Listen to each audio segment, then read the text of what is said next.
Welcome to our virtual meeting, Conscious Living. We are so happy that you could join us today. We feel very blessed that we have this space for us to unite it. So, for all of us to learn a little bit about the Jesus lessons that empower us so much in our everyday. So, to start our meeting, we are going to do a reading from the book The Way, the Truth, and the Life that was psychographic by Francisco Cândido Xavier from the Spirit Emmanuel. And we are going to read the lesson 157. Do this and you live. And he said to him, do this and you live, Jesus. From the Gospel of Luke 10:28. The case of the doctor of the law who asked Jesus about what he should do to inherit eternal life is highly significant for all those in search of Christ's blessing. This passage from Luke is very enlightening. Jesus is not surprised by the question, and since he was aware of the lofty intellectual condition of the inquirer, he asked him about his conception of the law. Jesus thus enabled him to see the answer to his questions was within him, inscribed on the mental tablet of his knowledge. You have answered correctly, replies the master, and he adds, do this and you live.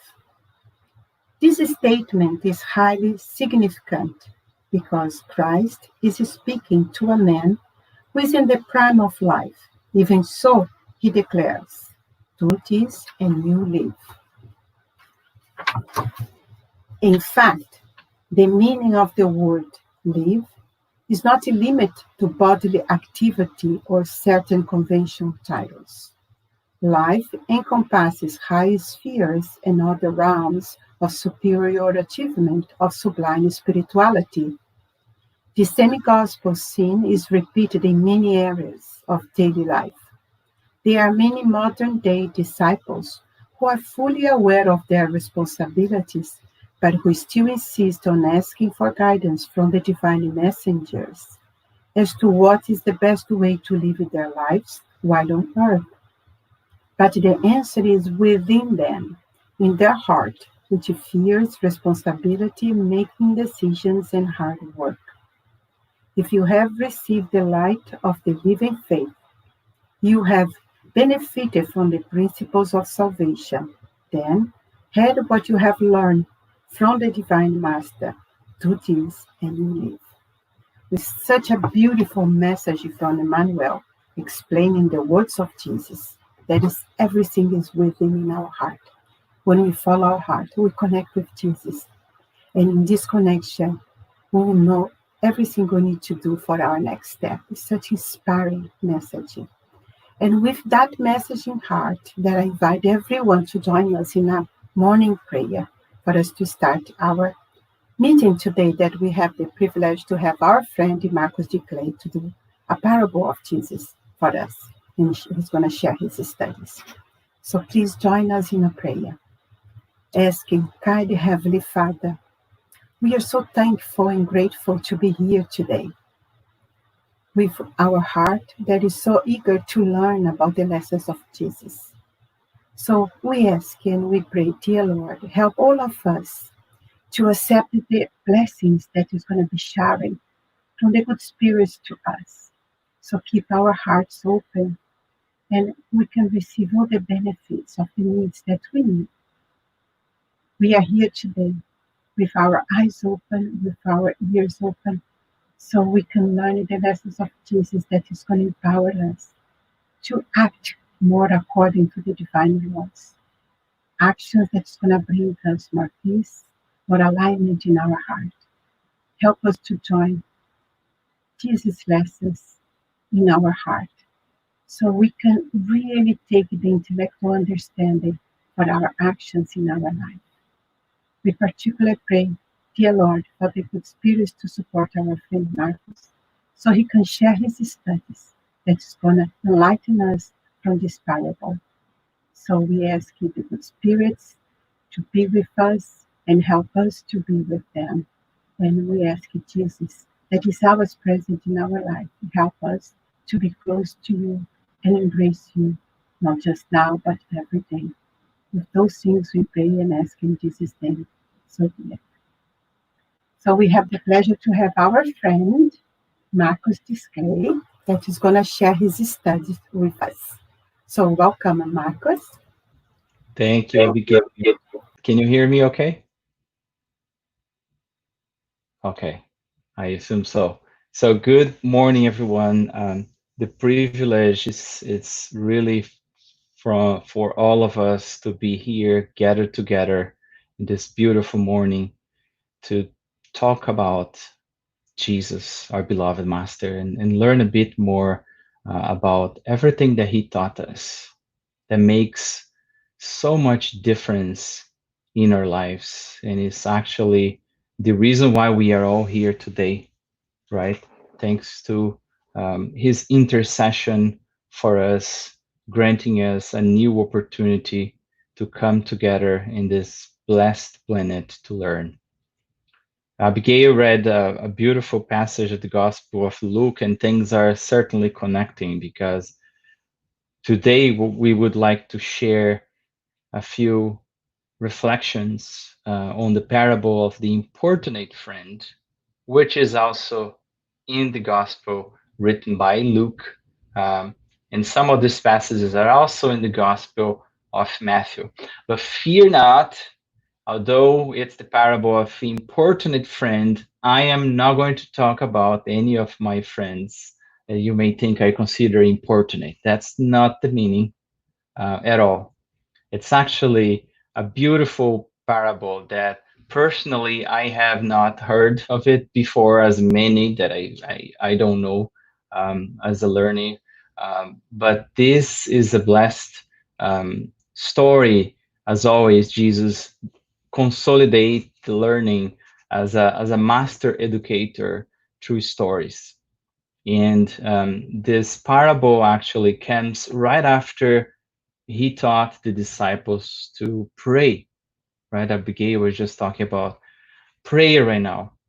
And Jesus always used prayer, right? He gave us a view on prayer as an educational instrument. Because some of us, we may say, if God is all powerful and all good, and he really knows every single one of us, why do we need to ask what we need? And this is one thing that we get out of this story and these reflections is that a prayer is indeed an educational instrument for all of us, because it requires us to take action.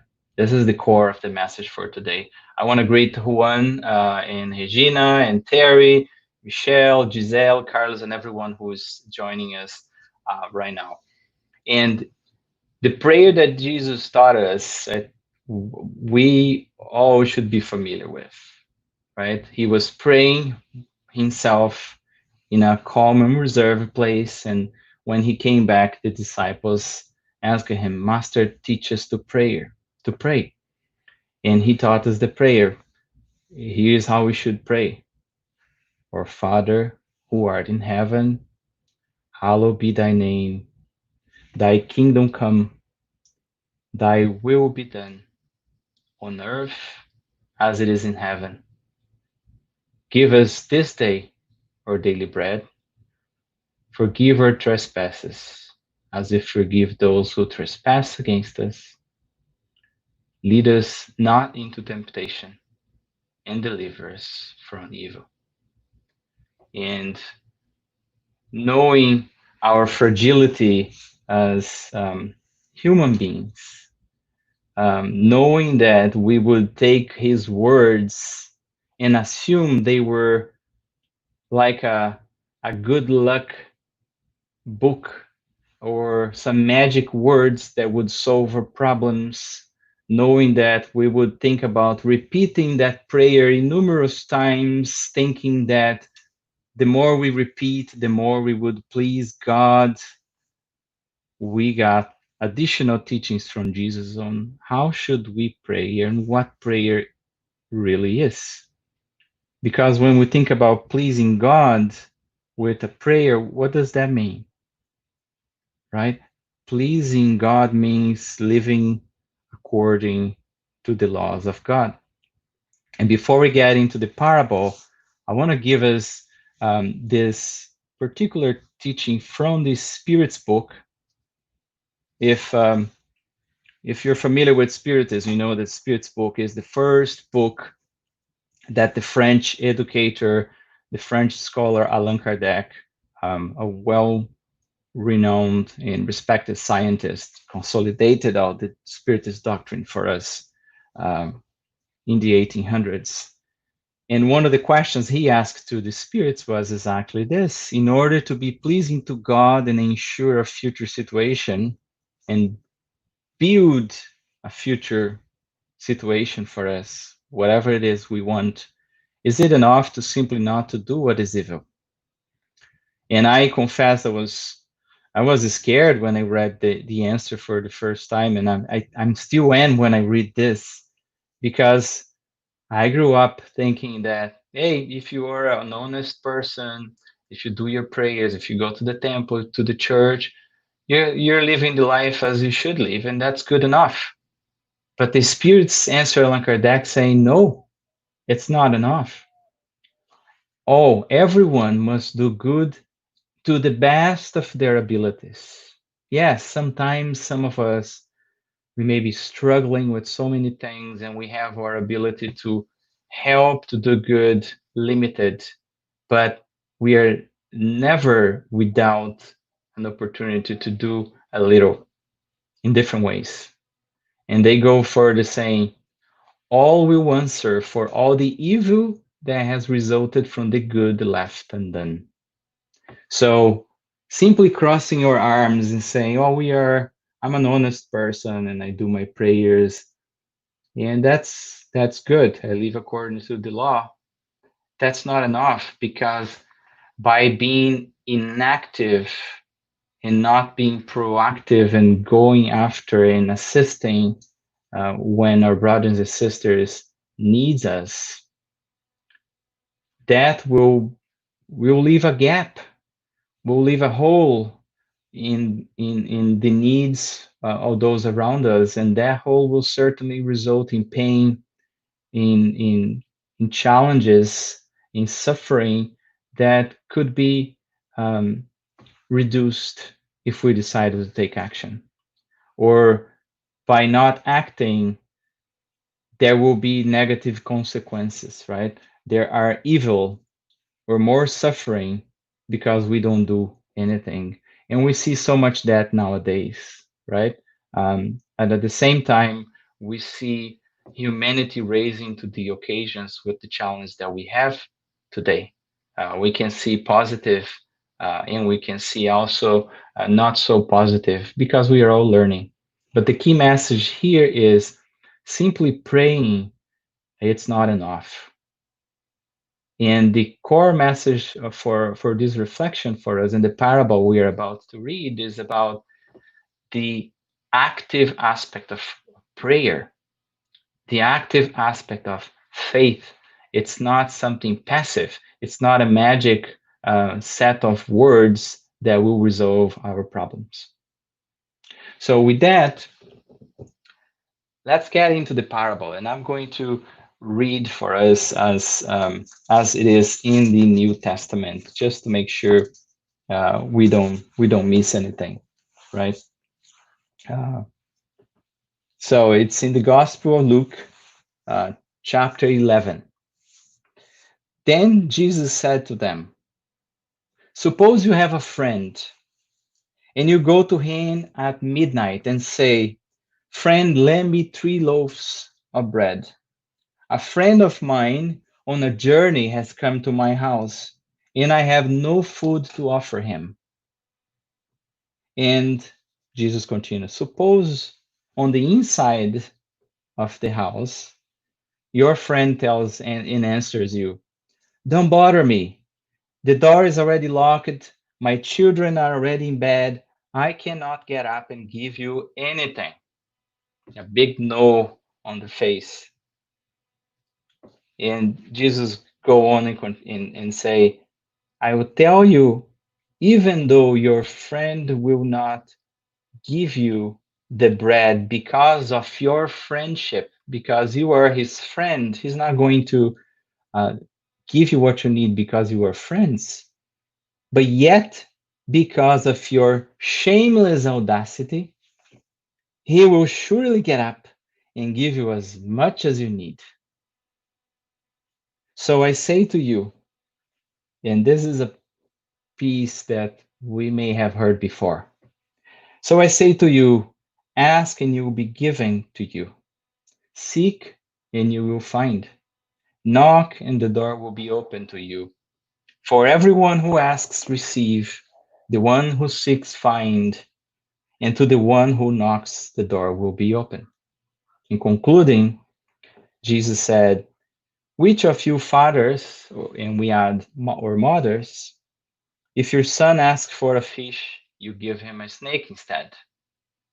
Or if your sons or daughters ask for an egg, would you give them a scorpion?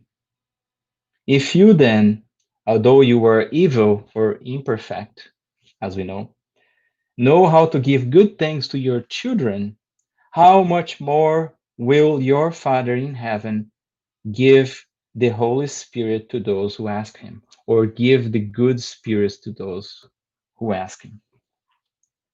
I find it interesting, even at the end here, give the good spirits to those who ask him, because at that time, communications with the spirits were considered something evil, right? The demon, only communications would be coming from the evil spirits. And this has roots in the Old Testament, not a topic for today. But he ends saying, imagine how much more your Father will give when you ask him for good spirits, for good assistance in your prayers. He will give us, he will send us assistance. So it is really an active call for us. After he teaches the disciples how to pray, he teaches us how to pray. He gives us a story telling us this is what a prayer is. And I want to dissect here with you piece by piece of this, right? And it made me really think when I'm praying the Our Father, right? O Pão Nosso, Our Father, O Pai Nosso, forgive me. When we say, give us this day our daily bread, what does that really mean, right? Is that really sitting and asking and waiting? So let's take a look at this parable. I'm going to ask Abigail to make the screen a bit bigger here if possible. Thank you, Abigail. So the first passage here, he says, suppose you have a friend and you go to him at midnight.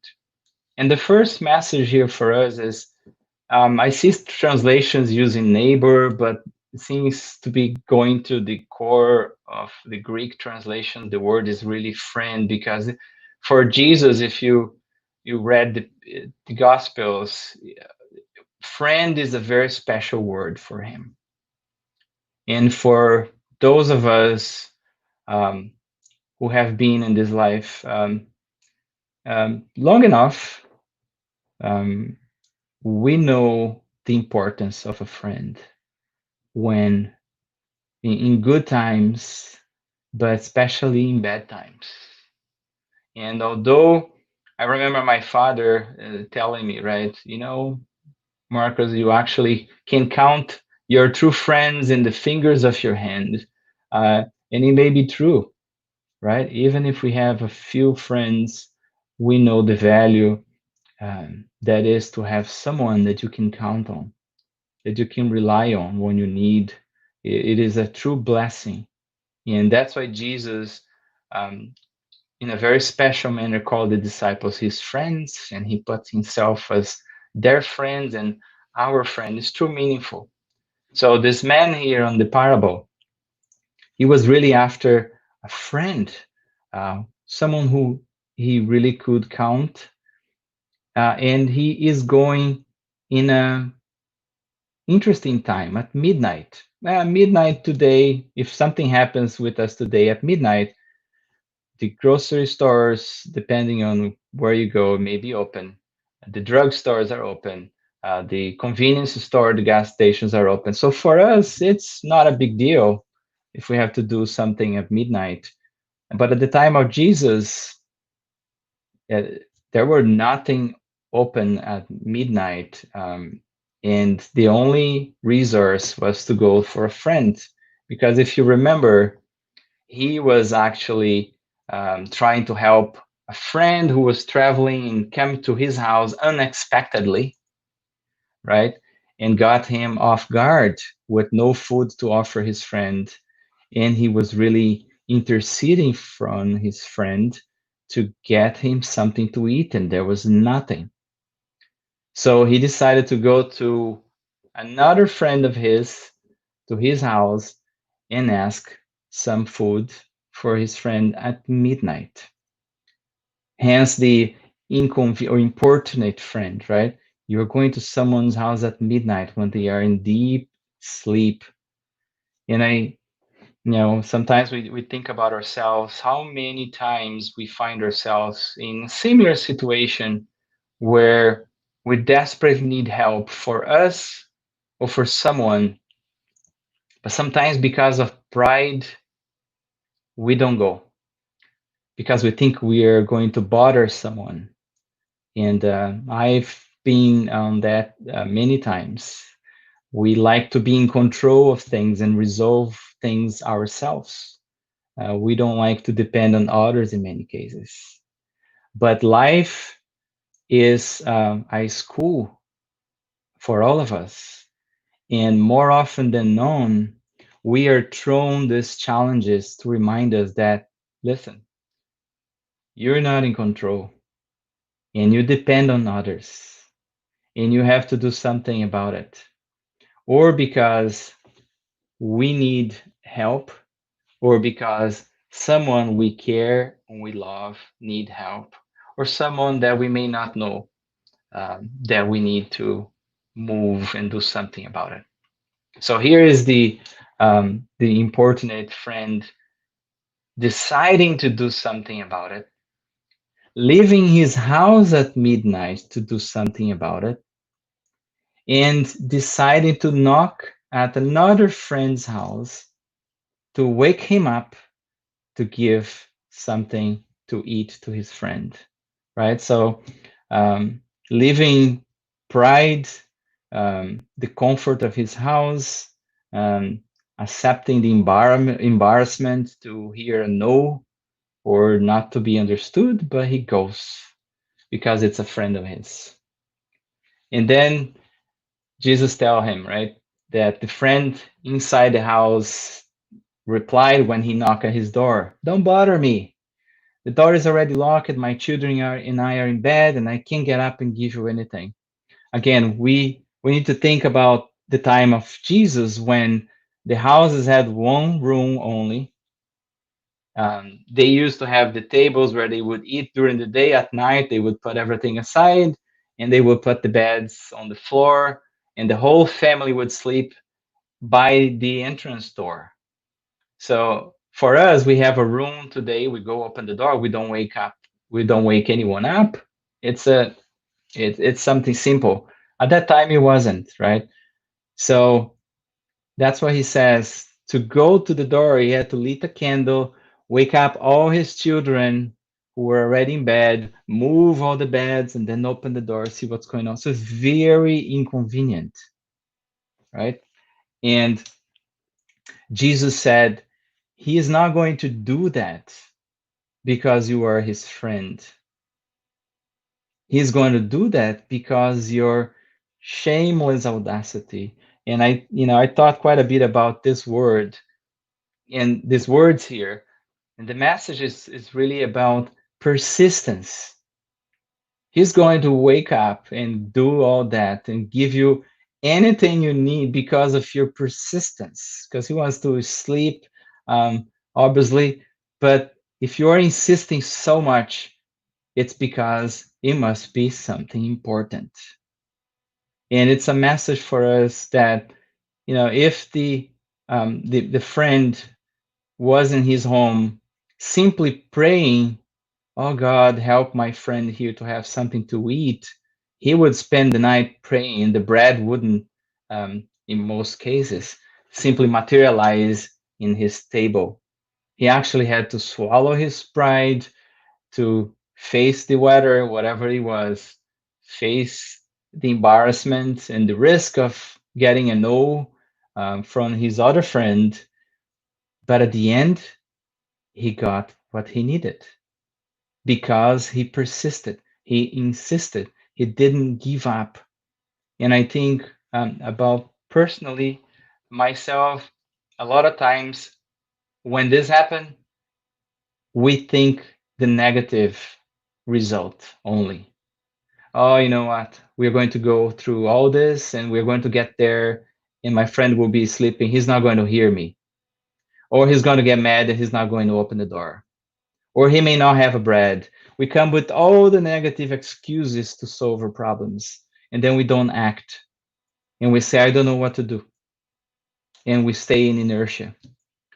When we need a pinch of faith to say, listen, it's an important cause and I'm going to do all my best. I'm going to go there, and there is a great chance that things will work out.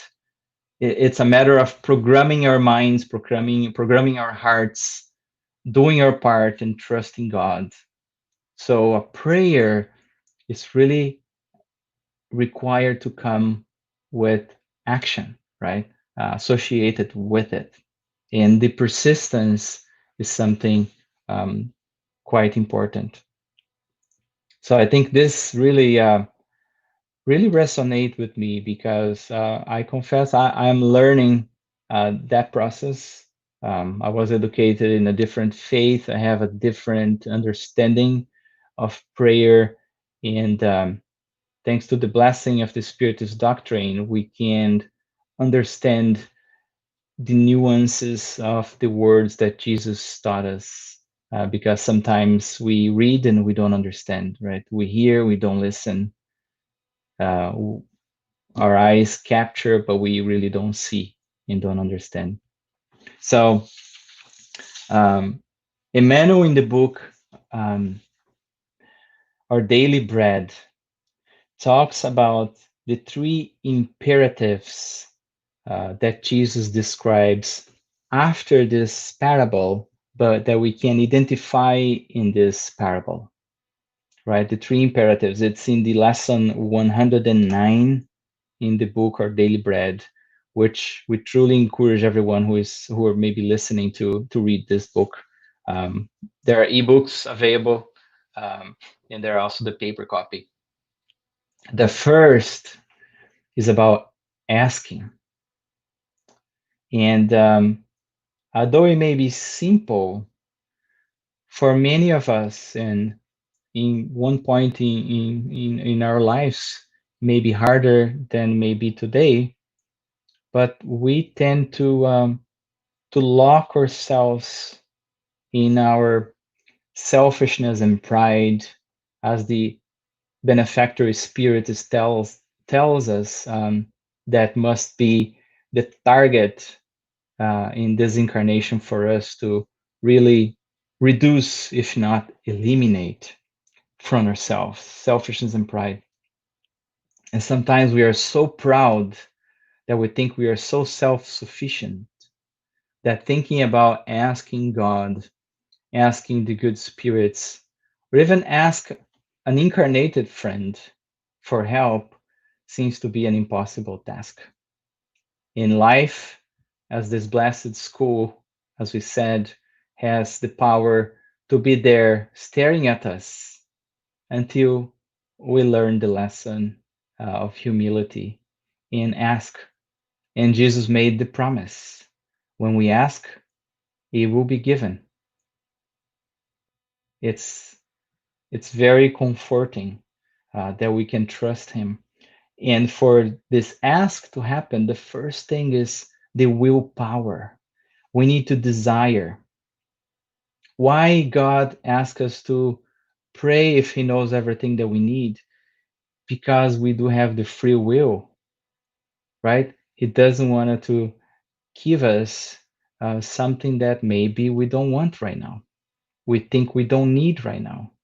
So he patiently waits for the moment when we decided that we need and we want and we ask when we develop our willpower, the desire to say, I am tired of this suffering, I'm tired of this darkness inside of us. Even if we think the darkness is around us, is because what's in our heart reaches our eyes and we see darkness everywhere. We see negativity everywhere until the day we become tired of it and we ask for help. We break that inertia, we break that pride, this selfishness, and we give room to humility. We give room to our spiritual reality. And that's when the motion starts to happen and starts with a prayer, with asking. But we can't stop uh, with that, right? Jesus says, after, in the manner complements, when we ask, it must be followed by seeking for it. It's an active um, act, right? It's not passive, it is active. We got to do something about it. Like the man who wanted to help his friend who had to leave his home to seek for help. He prayed, yeah, possibly he prayed. It doesn't say in the parable, but possibly he prayed and asked for help, but he trusted that help, but he did his part. And we think about someone who is sick at home and may need a doctor. Yeah, we will pray, but if it's serious enough, we'll take that family member or even ourselves. We'll check in a clinic, we'll check in a hospital, we'll do something about it. If someone is hungry, we will find a way to buy something or to take something from our home and give it to someone. We will actually do something about it other than simply praying and asking. Because we were born, we were created as co creators with God, and God expects us to take part on that co creation, right? To co create life, to sustain life, to improve life in the planet and in the universe. And it starts with us, with our family, and expands to humanity as we develop, right? So seek and you find. And Emmanuel also says we need to be selective on what we seek because sometimes we seek the illusions of the world to resolve our problems, to put away our pain. We forget that pain has an objective. It's also a friend, a blessing that comes to teach us something, to shake us and wake us up to our immortal reality, um, to teach us empathy, to teach us humility, ultimately to teach us to love, which is something that along the way we think we know what love is, and then we realize that we don't know what love is. And that paves the way for us to gradually learn that with the people we live with, right? So we need to be selective and seek for the divine goodness, seek for the positivity in the world. And someone posted today on Facebook. Um, there's a lot of us seeing the self-isolation at homes as, you know, a negative thing. We're tired of being isolated at home. Um, but they offer a twist on it to say, let's be grateful that we do have a home that protects us, a sanctuary that protects us, that gives us comfort in this challenging time. And let's acknowledge how many, people are suffering around, and maybe we are some of them, but we are never alone, right? We may have our family members, we may have friends, and if we feel we are totally alone, let's never forget our spiritual reality. How many friends How many family members in the spiritual realm that may be close to us, cheering for us, vibrating positive for us, interceding to the higher spirits, to God, to Jesus on our behalf, helping us. We just don't see them. And Jesus, our ultimate friend, right? The beloved Master who is always standing, extending a hand to all of us. We are never alone.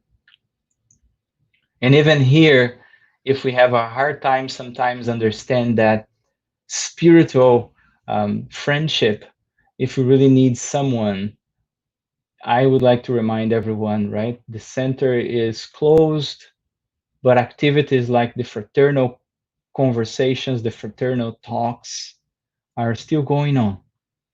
If you're going through a hardship, you really need to talk to someone, you can reach out to us through the Facebook page of the center, to the website, and those conversations can still happen privately, right? Through the online tools, the blessing of technology that we all have. So seek for the positiveness. And third, the third imperative, as Emmanuel says in the book Our Daily Bread, it's knock. Knock, and the door will be open to you. Like the importunate friend who knocked until the opportunity came. Um, the other question is, which door are we knocking? Because we have our preferences, our habits. Some are good, some are not so great, and we always tend to cling to our comfort zone, our preferences, and very often um, they are old preferences that are in transformation, and we need to leave them behind in some point. Some people knock at the door of the illusions, as we said, right? Seeking drugs as a way to forget our problems instead of facing them, forget the challenges of the world when those challenges are actually inside ourselves. And sometimes, unfortunately, many of us seek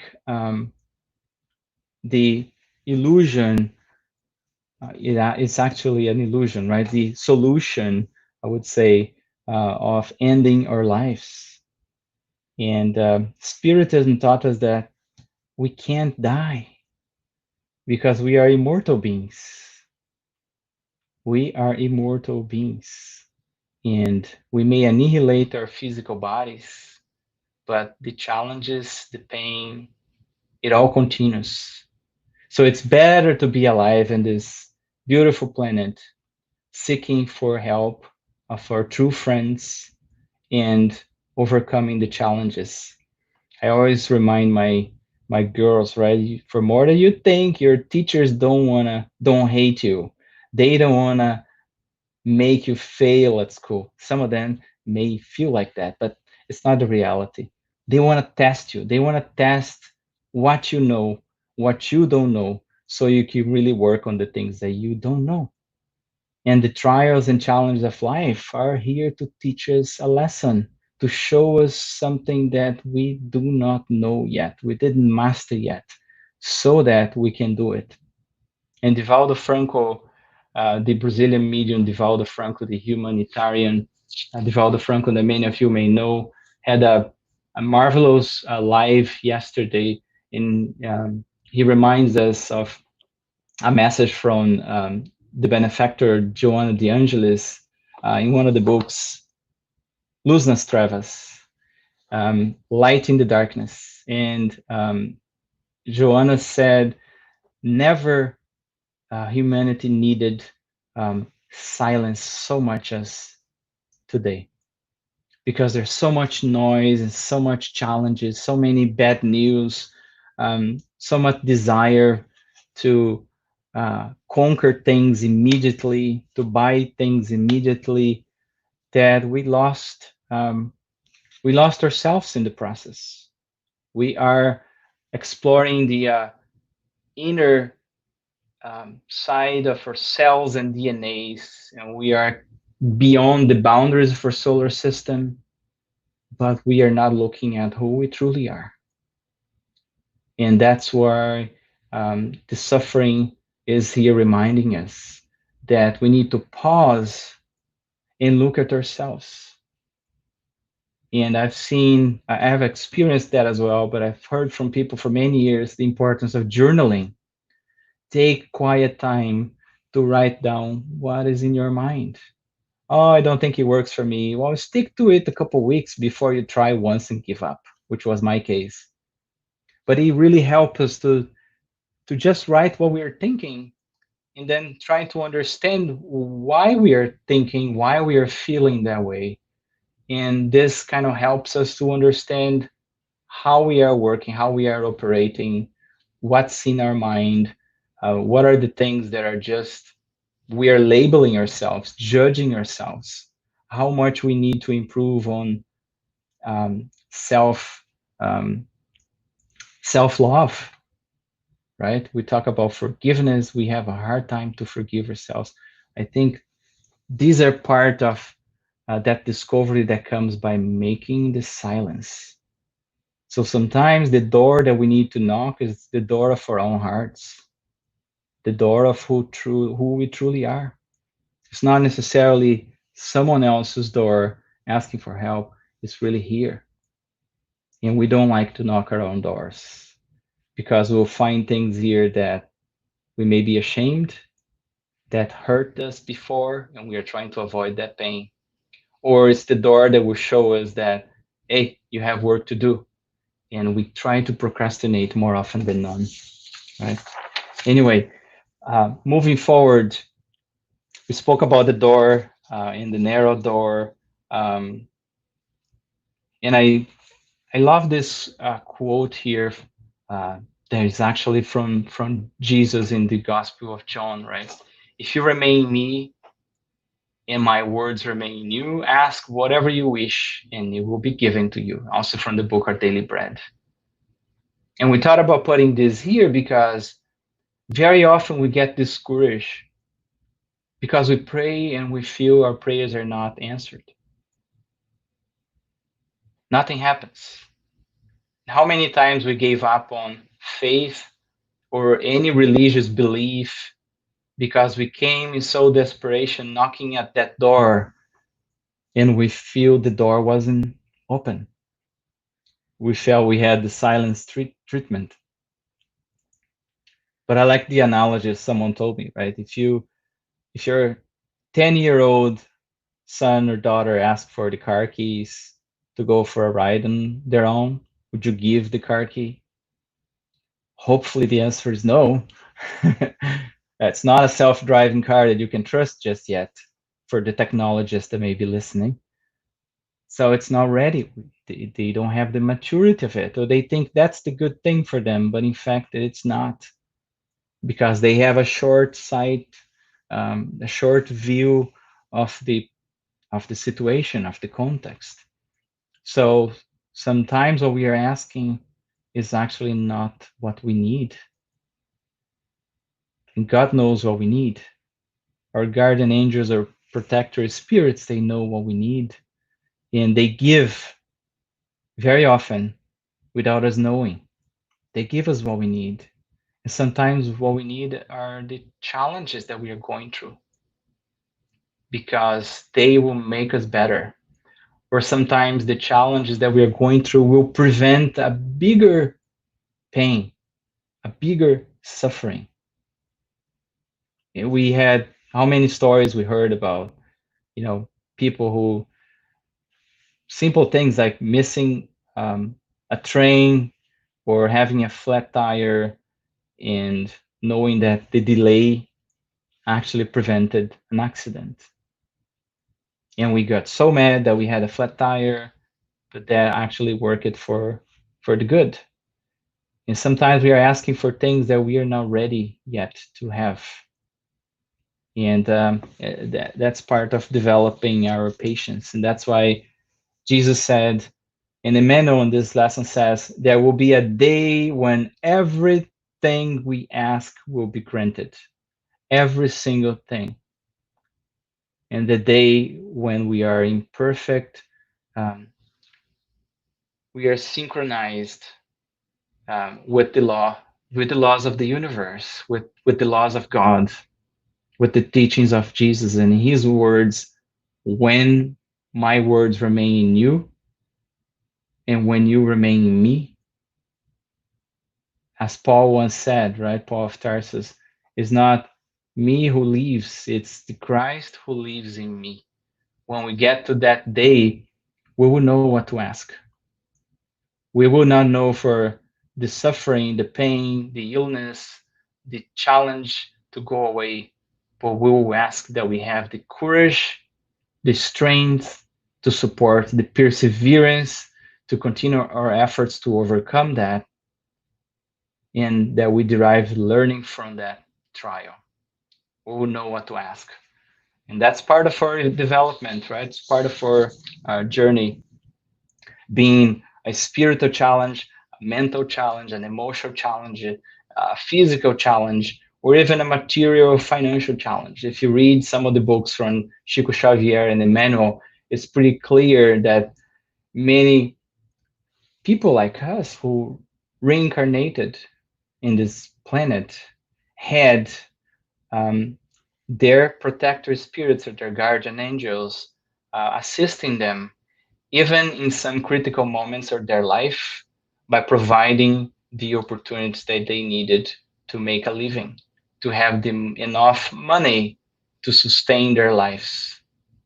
And very often we are very proud that I got that job, I had that idea, I created this, when in fact, everything that we are doing, we always have support behind the scenes. But God leaves us the free will to realize that, to recognize that, or to take the account for everything. But that doesn't change that He is under control and always sending aid in the right moment to us, right? Um, so, proceeding here to the wrap of our conversation, um, Emmanuel again reminds us of the new category of prayer to really resolve our challenges. Many people come to Spiritism looking for answers and to resolve their problems simply by going to a mediumistic meeting or by doing a prayer. And the manual answers the prayer that we need most often than none is work, faith, effort, and goodwill. It's an active prayer. It's a collaborative effort with the spirituality, with God, with the universe, but it starts with ourselves. It starts with ourselves. And one first time that we see in this conversation, at least in those messages, the word faith. And we think faith is something passive. And I come across this interesting message from Emmanuel again, that when he says, a faith without charity is like a light bulb without the source of electricity.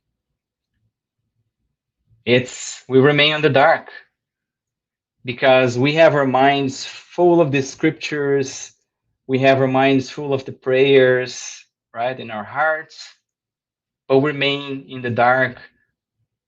We act like someone sitting in a treasure chest in complete misery without realizing we are sitting on a treasure chest that we can open and do something with that.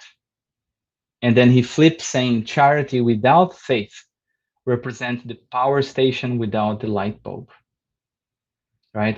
We are again having that great potential in our minds, and that energy, that potential is flowing, but we don't know why that is important, why that flow exists. And we don't even know exactly how to properly use it, and it may hurt. We may hurt ourselves, we may hurt others when we don't have the light, right, of understanding and of clarity. Yeah, so faith and charity really encompass all that active aspect that we are talking about. Charity is not about giving money simply, but most importantly, and this is the last point of our conversation to end, we are going to ask again help to Allan Kardec here, which is in the question 886 of the Spirit's book. Ask the benefactor spirits, what is the true meaning of the word charity as Jesus understood it? And he gave us the beep, benevolence towards everyone. Do good to everyone, right? Be good. It's active. Not only ask for prayers, but seek to help, do something about it. Knock, be that inconvenient friend. That's benevolence. Do good, be good towards everyone. Indulgence towards the imperfections of others. Understand that no one is perfect. No, we are not perfect. So let's have patience. Let's accept the imperfections of others and the pardon for the offenses when someone offends us. It's about forgiveness. And those three are really hardcore things that we have to learn in this existence to really learn what charity is all about, to learn what love truly is.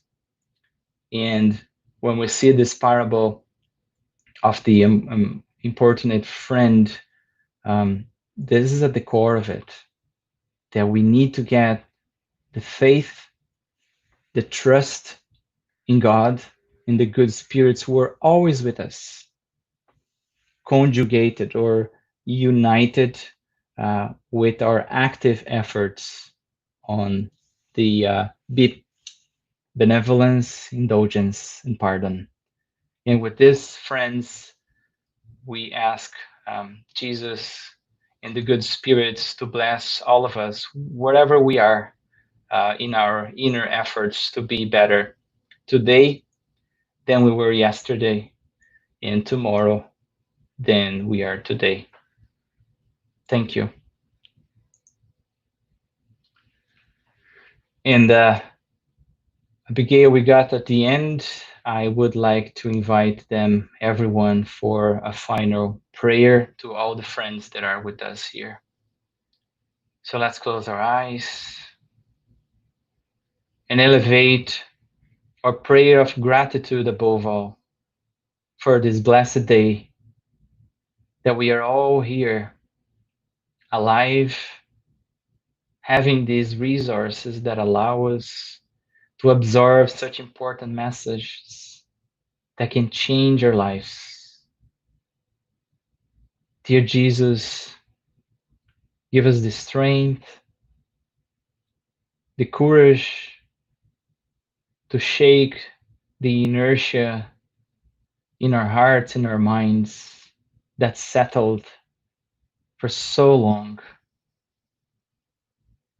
Help us to have the courage to open a new page in our story and start writing a different journey from now on.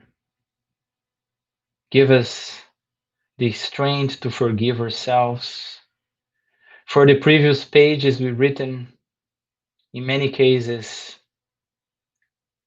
with the ink of suffering and pain, selfishness and pride.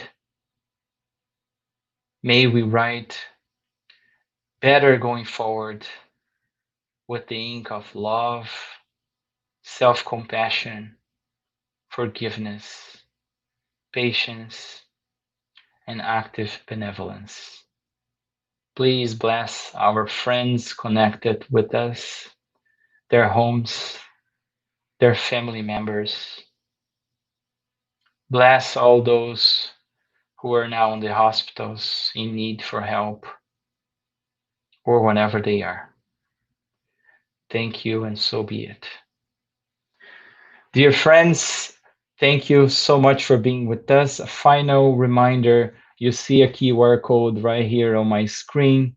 For those who can, according to your possibilities, help our conscious living spirit center by making a donation. We are a charitable organization that depends on volunteers to keep our expenses in good standing, to keep our activities always bringing us such nice messages from the Spiritist doctrine. So if you can, please take a little picture, point your cameras, and give us a hand if you can. Have a blessed week ahead, and we'll see you soon. Thank you.